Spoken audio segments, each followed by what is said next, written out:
Good afternoon. Thank you for joining the statewide workforce breakout session. Hi, my name is Kara Willis. I'm the Regional Talent Manager with Ohio Southeast Economic Development, a network partner of JobsOhio, and it is my pleasure to be your moderator today. If you have any questions throughout this session, please utilize the chat function and ask those questions as we go. We will hear from 3 speakers today. And at the end of their presentations, we will have a chance to ask them questions. So to get started and to give them as much time as we can, I want to introduce our first speaker. This is Bryn Stepp. Bryn serves as the Lieutenant Governor Husted's regional representative. And as you know, the Lieutenant Governor serves as the Director of Innovate Ohio, leads Ohio's Common Sense Initiative, and is the director of the Governor's Office of Workforce Transformation. Lieutenant Governor Husted has made workforce and economic development central to his work in the administration, focusing on programs that help equip Ohioans with the skills they need to be successful in today's changing economy. As his representative, Bryn acts as a liaison between the Lieutenant Governor's office and the 23 counties in her region. Bryn is a former teacher with 25 years of experience, and she resides in Jackson, Ohio with her husband and also has 3 grown children. And I'd like to welcome you, Bryn, and we are very excited to hear what you have to share with us today. Thank you, Kara. I'm really glad to be here. I'm going to be talking about a program called TechCred. Some of you may be familiar with it. So let's just hop in. Okay, there are my slides. Okay, TechCred is a program that we have had offered at the state level for about a year and a half now, and it's been really successful. And so you may be asking the question, why TechCred? TechCred is a program that helps Ohioans obtain new skills and help build a strong workforce for Ohio employers by reimbursing employers up to $2,000 for each technology-focused credential earned by a current or a prospective employee. This means employers can both upskill those employees who are currently at their company and those who they plan to hire, as long as that individual is an employee by the time that they request reimbursement from their TechCred award. Okay, sorry about that, just trying to work with the technology here. So far we've had 7 application periods. We've actually had 8, but 7 that the awards have already been announced. And following those first 7 rounds of TechCred, a total of 1,168 Ohio employers have been approved for reimbursement, resulting in the opportunity for Ohio employees to earn nearly 20,000 technology-focused credentials. And so far, 401 of those employers have received awards in multiple rounds. So TechCred is not a program that it's just you apply and receive the award one time and that's it. Each time we have a funding round, employers are able to apply for TechCred funds. Okay, next slide. So how do businesses get started? TechCred is a pretty straightforward program and very simple to use. To get started, that businesses will first identify the credentials that they want their employees to earn and identify the number of employees they would like to upskill. Then they choose the training provider that best fits their needs. And that provider can be in-state, out-of-state, local, not local, online, in person. The employer gets to choose which type of training and what provider that they would like to use. Next, the business can apply for TechCred. You can see the website up there in the upper right corner of the screen, and they will then enroll their employees in the chosen training program to earn a short-term, technology-focused, industry-recognized credential. And then after the training program is completed, the employer will upload proof of credential completion and then receive reimbursement. Okay, next slide. So when a business applies for TechCred, they're required to create or log into their OHID. OHID provides users with a secure and private experience doing online interactions with the state of Ohio programs. So to create an OHID account, you can see there some of the information that you're going to need to provide. And that OHID can be found on the Ohio Department of Education site to apply for your OHID number. Okay, next slide. When applying for TechCred, there are two numbers required for application, a Supplier ID number and an Ohio charter number. Both of these numbers are provided by the business supplying. The Supplier ID, as far as that number goes, to register as a new supplier or update an existing account with the state of Ohio, you can visit and you can see the website there, supplier.ohio.gov. And once this information has been approved, you will receive a 10-digit state of Ohio Supplier ID number. And then for the Ohio charter number, businesses can search and find their Ohio charter number at, and again, the website is right there, businesssearch.ohiosos.gov. That's on the Secretary of State's website. Okay, you can advance the slide, please. The Governor's Office of Workforce Transformation has implemented a series of updates to the TechCred program over the couple of years that we've had this in place. The length of the grant is now reduced from 18 months to 12 months from the award date. To be eligible for reimbursement, training must start on or after the date of award, not before, as it was in the past, and it must be completed in 12 months. Training providers are no longer eligible to receive reimbursement for employees trained in-house. So if a training provider wishes to utilize TechCred to upskill their employees, they must use an outside training provider. Because keep in mind, this grant is eligible for training providers for their own staff as well, but they will have to use an outside training provider to do that. Okay, next slide, please. Businesses of all sizes are encouraged to apply for TechCred. All businesses have the same opportunity to receive funding. Each size category receives an equal amount of funding dollars. And you can see the breakdown of small, medium, and large employers or employees. And so there's an equal amount of money allotted to each category. Next slide, please. So what is a credential?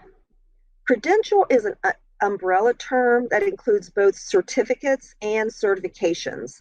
Although they sound the same, they are different. A certificate is earned by individuals who successfully complete a training, course, or series of courses. A certification is earned by individuals who pass a standardized assessment that recognizes an individual's knowledge, skill, or competency in a particular specialty. There's a great video on the techcred.ohio.gov website that gives examples of the difference between credentials and certificates and certifications. I recommend watching that video to get a more in-depth idea of what the difference is. Next slide, please. So what makes a credential eligible for the TechCred program? There are 3 criteria. And the first one is that it must be industry recognized, meaning that the credential is valued by multiple employers. It is not specific to one company. Also, it must be technology focused. Technology impacts all industries, so TechCred can be used in all industries. The third criteria is that it must be short term. Credentials must be completed in less than 1 calendar year and must be fewer than 900 clock hours or 30 credit hours. Next slide, please. On our website, there's a pre-approved list of credentials that has grown over the almost 2 years that we've had TechCred in place. We started off with about 70 some, I think it was, credentials that were pre-approved, and now we're over 2,000. The pre-approved list of credentials on techcred.ohio.gov is just an example of the types of credentials that fit the criteria. We purposefully launched a small, slim list to start so that the employer community can tell us which credential they value for their workforce. We want the business community to drive which credentials are eligible. For this reason, the only way that credentials can be considered for addition is through filling out an application. And if you're a training provider and you think that a credential fits the three criteria that I just mentioned, work with your employer partners to ensure they are submitting the credential when they apply for TechCred.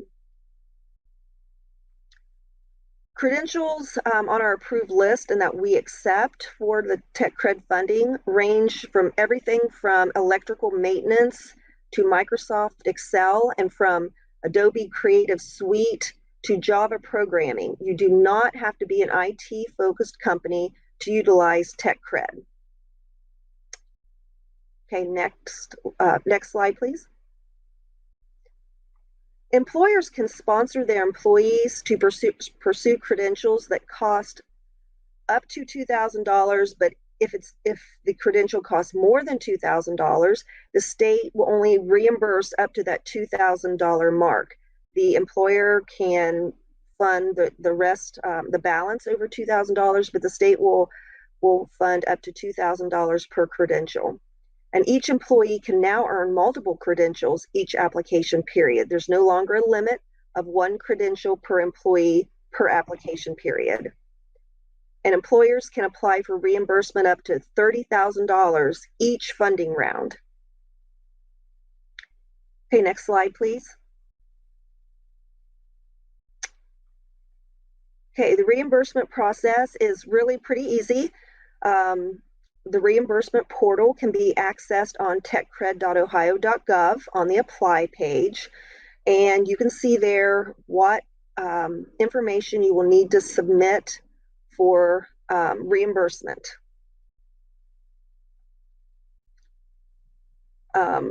For proof of credential completion, this could be a copy of the certificate that's been received or an official letter from the training provider or something like that. The invoices for cost incurred and the proof of payment are also needed. And now, because employers are no longer required to list the employees earning credentials on the application, you must submit information about each credential earner when submitting for reimbursement. And there's the information there that you'll need for each employee that received training that you'll have to provide for reimbursement. Next slide, please. And for more information on TechCred, you can visit our website, techcred.ohio.gov. And for questions specific to your company or for more help, you can contact the Governor's Office of Workforce Transformation. There's the email there.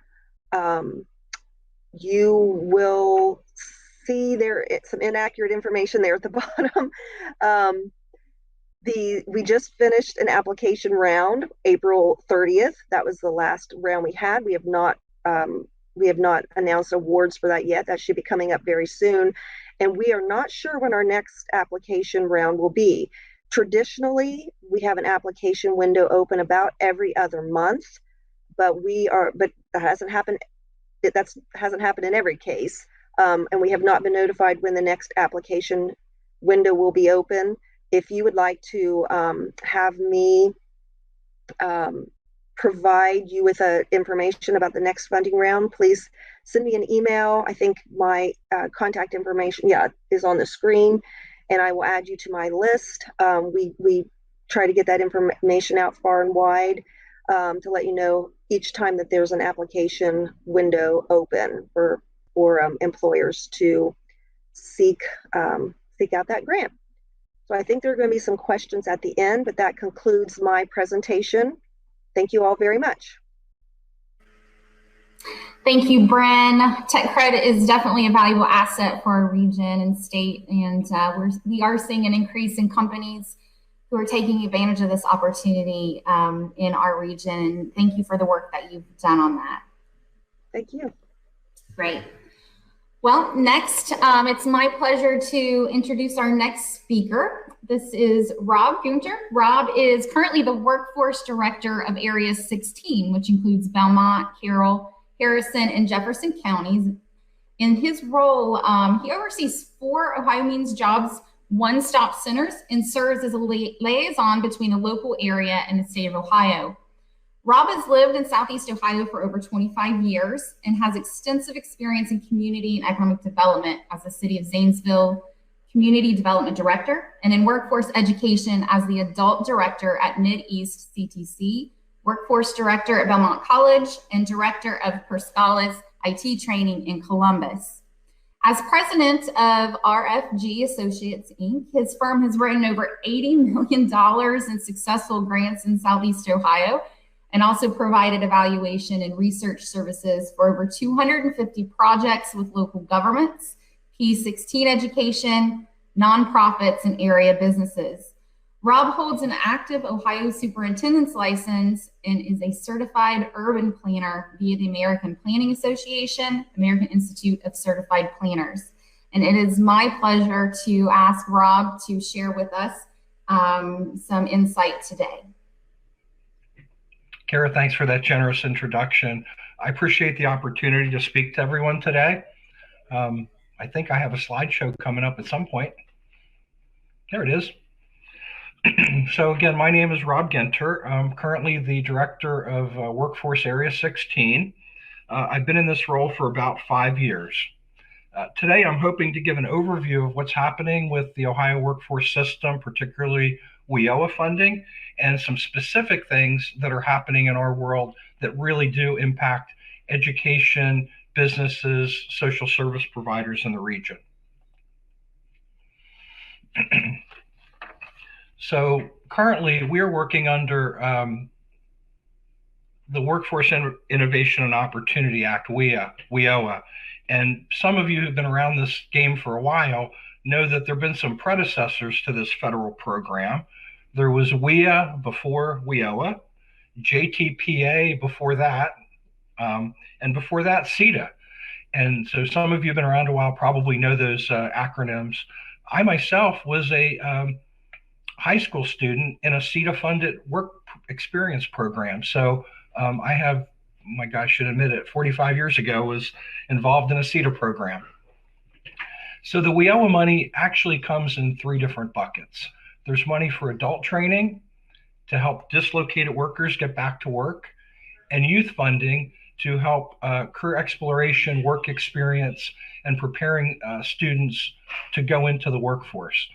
In Ohio, and I don't think any other state did this, Ohio has been working to combine WIOA youth money with TANF youth money, and under the program name Comprehensive Case Management Employment Program, which doesn't sound anything like what the intended use is, but CCMEP is that combination, I'm live, combination of that WIOA and TANF money to serve youth. The federal allocation of WIOA money to Ohio is about $91 million a year. As I was going through the state's proposed biennium budget, there's $253 million allocated for workforce each of the next 2 years. So obviously a big part of that is WIOA funding, but there's a lot of other funding, particularly from the Department of Labor, that makes up that money. So there's a fair amount of money being directed to workforce training in Ohio. That money is formula allocated to each of the 88 counties in Ohio, but then aggregated back into the different workforce areas. And the next slide will show the map of the workforce areas in Ohio. It's a little small, but we have 20 different workforce areas. The area I'm responsible for is in orange on the border with West Virginia, Area 16. You might notice that about half the state is white. That's Area 7. And Area 7 is, like I said, half of the counties in Ohio. And it was created because there was a point where a number of rural counties weren't able to spend all their money. And when the monies were allocated county by county and they couldn't spend it, we were sending millions of dollars back to the federal government that really could have been used in Ohio. So they created Area 7, which is actually 43 of the 88 counties, with really the main goal of, if we have a county in the super region that needs money and one that has extra money, let's make sure the money stays in Ohio for workforce training. And it's been a very successful model. So that's our map. The leadership of workforce is controlled by workforce development boards in each of the 20 areas. And unlike WIA, workforce boards were more advisory. Under WIOA, they're really meant to have some teeth and actually play a more significant role in shaping policy and delivering workforce services, meeting the unique needs of each area. So for example, the federal government promulgates workforce rules around WIOA. That gets sent out to the state. The state takes that federal guidance and shapes it into a state policy. And then each of the local areas can take the state policy and, with some parameters, develop local policies for implementation. So in our 20 areas, guess what? All 20 areas have different local policies within the state and federal framework that allows us to deliver workforce training. There's a big commitment to private sector involvement in this process. So half of the board membership in an area has to be made up of private constituents, business and industry, and the chair of the workforce board has to be a private sector partner. But along with the private sector, we have representatives from labor, economic development, post-secondary, and in some cases, secondary education, and other social service providers that provide the wraparound services for successful workforce. Workforce board members serve a 2-year term and are appointed by the county commissioners from the county in which they're appointed. I also want to point out, one of the roles of the workforce board is to contract out and hire the operation of the OhioMeansJobs centers that are located in each county.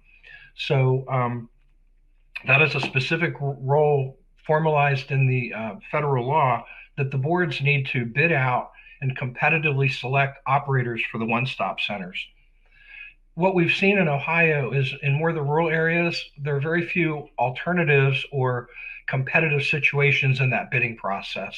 But we have seen in some of the urban areas where there are multiple groups that have the capacity, the interest to operate one-stop centers, we have seen some very competitive situations in those urban counties. Workforce boards' award of operating contracts for the OMJ centers can be up to 4 years. And I know in our area, I have a meeting tomorrow where we're reviewing the RFPs we just received, and we'll be selecting a vendor to do that effective July 1. The boards also review all contracts that are let and approve them. In some cases, recommend them for another fiscal body in an area to have formal approval on, but they're active in the contract work as well. I'm going to talk about the OhioMeansJobs system and centers in kind of 2 parts. One is services we provide to job seekers, and then the other part, services we provide to businesses. So most of you are probably aware that each county has an OhioMeansJobs center. It's operated locally, like I said, through awards from the Workforce Development Board. And in those centers, in fact, every one right now has an updated resource room with computers, internet accessibility. Statewide, every center received funding last year to update their resource rooms.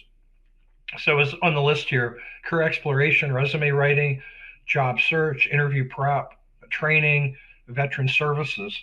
In fact, the very first question somebody walking into one of our job centers gets is, are you a veteran? Because that puts them on a whole new path for specialized intervention. Our job search platform right now is through the state's OhioMeansJobs program, and it's a monster-driven job search site. I have seen, candidly, some areas leaning more toward LinkedIn because it tends to be more updated, and for certain jobs, a more effective job search engine.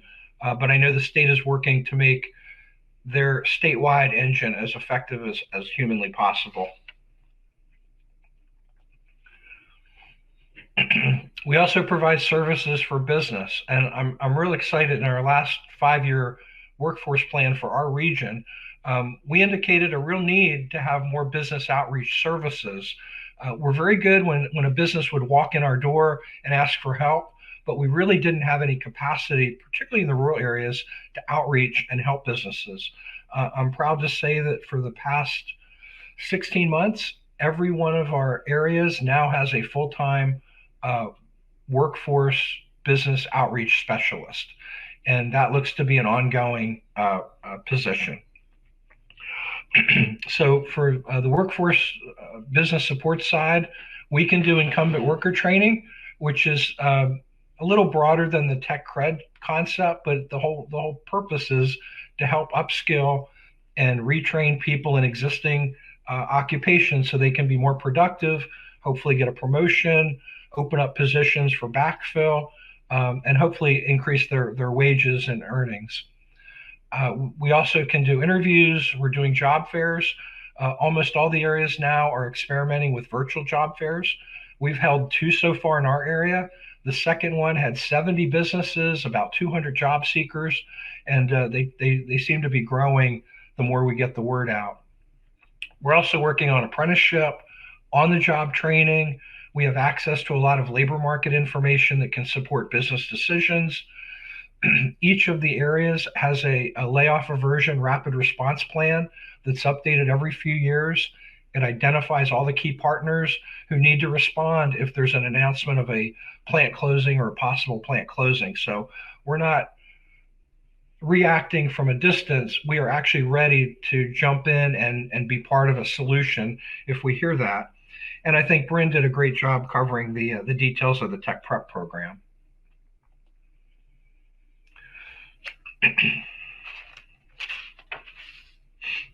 So another important thing that Ohio's put together is a top jobs list. And what this is a list based on demographic information, the business employer surveys they do, and environmental scanning. What are the jobs that are really in high demand in the state? What training is needed to fill them? They used to have a kind of 2 lists, an in-demand jobs list and a critical needs jobs list. Critical needs jobs are focused on health and wellness, and the state has defined 8 clusters for critical needs jobs: child and community health, early childhood education, first responders, lead abatement, mental and behavioral health, nursing, physicians, and wellness research technology. So of that 8, the first 4 or 5 tend to be very low income job opportunities. There's a huge demand for them. And as we see the recovery happening post-COVID, you're going to see a lot of those lower wage jobs opening up to be filled. And they do require technical skills to do that. But we really do focus on providing services that try to specifically work on the in-demand jobs. And as you can see here, we're required to spend 85% of our WIOA federal money on jobs that are on this list. And locally, we have 15% flexibility to try to train or help people for positions that don't show up on the list, but we believe there is a local need for.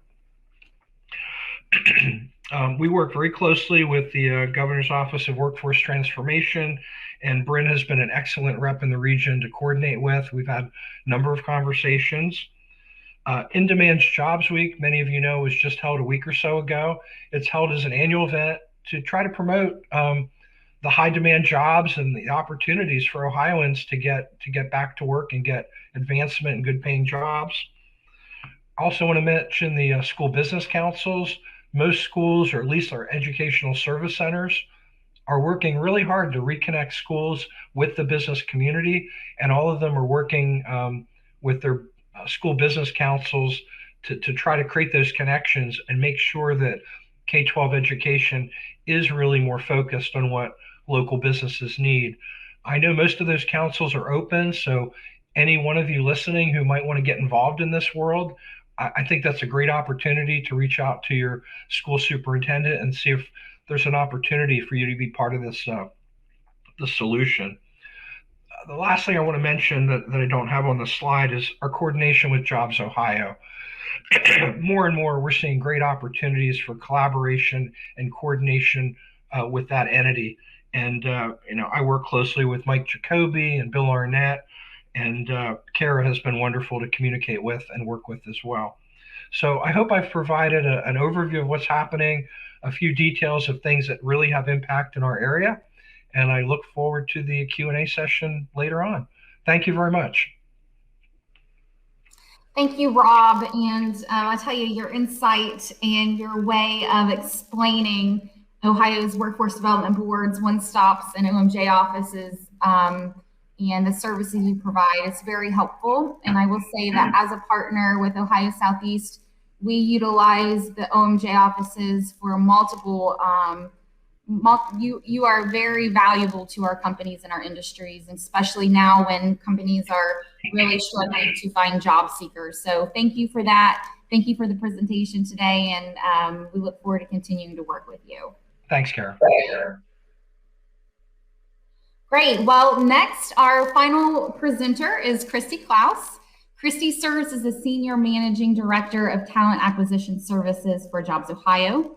She oversees the collaboration between the talent team and JobsOhio project companies to develop their workforce capacity through marketing to, as well as screening and training candidates to match the right talent with the right company. Christy has served as the Executive Director of Operations and the Director of Project Management for JobsOhio. Before joining JobsOhio, Christy held various positions in economic development, including roles with the Ohio Department of Development's Strategic Business Investment Division and Allen County Development Group in Allen County, Ohio. Christy, a graduate of the University of Oklahoma's Economic Development Institute and Ohio's Basic Economic Development course, earned her bachelor's degree in communication and business from Bluffton University. It's my pleasure to introduce Christy. All right. Thank you, Kara. Hopefully everybody okay, and you can hear me okay.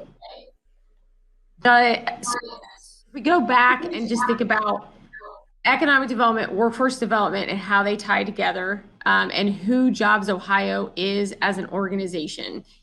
So from a perspective, from a JobsOhio point of view, we are a private economic development corporation. We were stood up 10 years ago.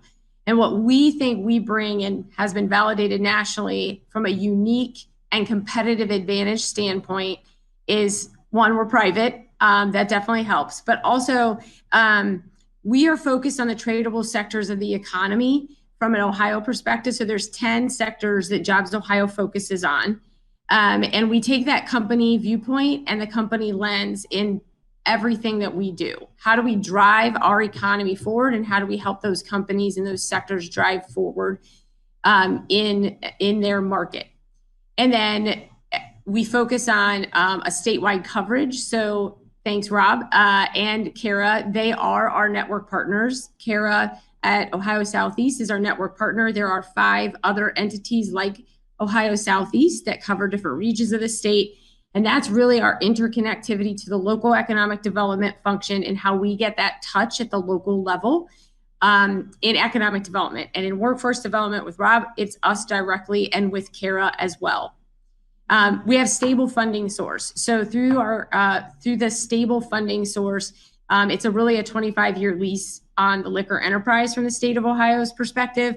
So we run the business side of the liquor business, and that has been a flexible model of funding that has provided sustainability for us to invest in companies and do long-term investments with projects, and think as a business and the way that we can work a project with a business that might have a phase 2 in it years later. We can think like that. We can incentivize like that because we are not tied to a biennial budget and the concerns and the straps that causes just in having to use the money and having a lot of regulations tied to it. We have a private structure, which gives us agility, speed, and a business mindset that mirrors those companies that we're working with to the point about the way that we can incentivize a project and think about the way that they're viewing a long-term investment in Ohio, we can also do that. And we can just be nimble and agile with them. We can be creative with those companies and really assess what their needs are versus give them a list of programs that they may be eligible for, which has been beneficial and unique across the nation in the way that we've approached our projects and the way that we approach companies. And then we have our sector teams. I've already said what we're focused on, but not just those industries. We also have subject matter expertise from private backgrounds that have been able to leverage their C-level connections and have different conversations on a business development side than we had ever been able to prior to JobsOhio being stood up.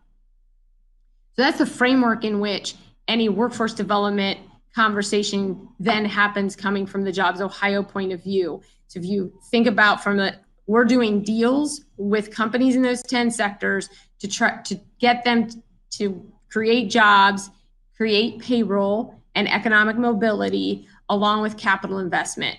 Those are kind of the sticky factors to what we're incentivizing so that they grow here and they stay here and they think about how they can continue to grow as a company and to sustain their own wealth and employment base. So workforce and development and economic development obviously are very intertwined. To bring projects here or to convince a company to continue growing here versus their plant in Tennessee, Indiana, Texas, Europe, wherever that other facility may be or their headquarters, we have to have a workforce and we have to have talent in the skills and the they need. So as you can see today, and I'm sure that you're already aware, there are many programs across the state of Ohio and through many agencies. But at the end of the day, that company and that person is living locally and they have to be able to access that talent at a local level. And really workforce development is driven at the local level primarily. While we can have programs and we can have things that can help the communities, really it's a locally driven matter for economic development. So historically, JobsOhio has worked with companies in the sectors and connected them to the workforce system and the ecosystem that sits within those communities. We did create a workforce grant that gave an incentive to companies as a cash grant to help them train their employees.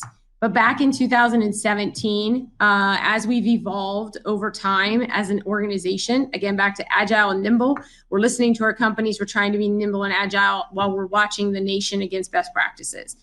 We recognize that we in Ohio have to do something different for not just our projects and our deals. To win more projects, we had to address a different way of helping those companies see the talent, skill up the talent and or find that emerging pipeline of talent.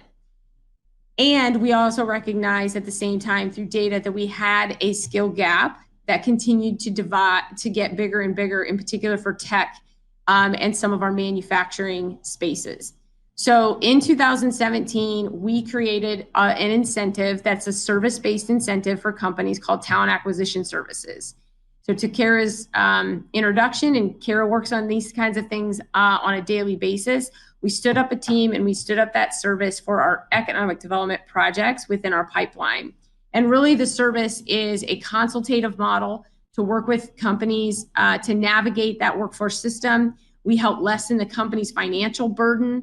We lessen the company's human capacity. So if they have to ramp up 100 people and they only have one HR person, we can help underpin and help that individual with either recruiting support or an applicant tracking system, whatever the need is for that company. It's very customized and tailored to that company, but we can help lessen the burden on the company, both financially as well as from a human capacity perspective. We can also help create a risk-free environment for them to test things. And we have had a lot of success working with projects. We started in 17, we wrapped up 2020. We've had 14 fully executed projects in service. We learned a lot from those projects and we're continuing to amp up the pipeline to help a customized delivery for those projects to address their talent and acquisition needs. That may be branding, that may be marketing and awareness to audiences. It might be their process for screening, assessments, and training both new hires as well as upskilling their incumbent workers. So with that in mind, we also in 2019 built some strategies to address those skill gaps in a little bit broader way than project by project. We're investing in innovation districts from a JobsOhio perspective.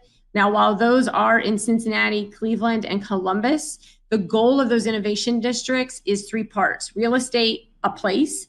It's also research and development being spun out, but there is a talent component and a talent production perspective from that. So Ohio State, the University of Cincinnati, and Cleveland State are going to be producing life science and technology talent at a 3 to 4 times their current rate. Any Ohio company has access to that student base to give them experiential learning opportunities, internships, co-ops, etc., so that we can get them to stay here, hopefully. It's the goal. Produce more and get more to stay here. It's a talent strategy. And then we had our tech talent strategy back in 2019 that, for the most part, got shelved because we were going to launch it in March of 2020. I think everybody is very aware of what happened in March of 2020. So we iterated and pivoted pretty quick as an organization, did a lot to deal with 2020 and the economics that were happening. One of those was Ohio to Work. We piloted, so the goal of Ohio to Work is to get displaced workers connected to employment opportunities. We piloted it in Cleveland. It was the most impacted by unemployment. It was also the most impacted populations related to minorities and underserved populations. So that's where we piloted. We found a lot of success, and now we're launching into a couple key markets. And some of the features that we built in Ohio to Work are going to scale statewide. Meaning, the guiding principles for Ohio to Work was, how do we amplify partners? Don't recreate. So like Rob, how do we not recreate wheels? We need to make sure we're filling gaps where they exist. We had to be nimble and agile, and we know we need to move quickly, but continue to be nimble and agile as we address these economic recovery concerns in 21 and 22, and focus on our diversity, equity, and inclusion efforts, and how do we get a better outreach and connectivity to those populations. So virtual career fairs, I think to Rob's point on partnership, virtual career fairs launched statewide back in October. And we also invested in a reskilling initiative, rapid reskilling programs that are aligned to tech, healthcare, and manufacturing. Those providers are promoted. They are meeting with coaches. They're meeting with displaced workers.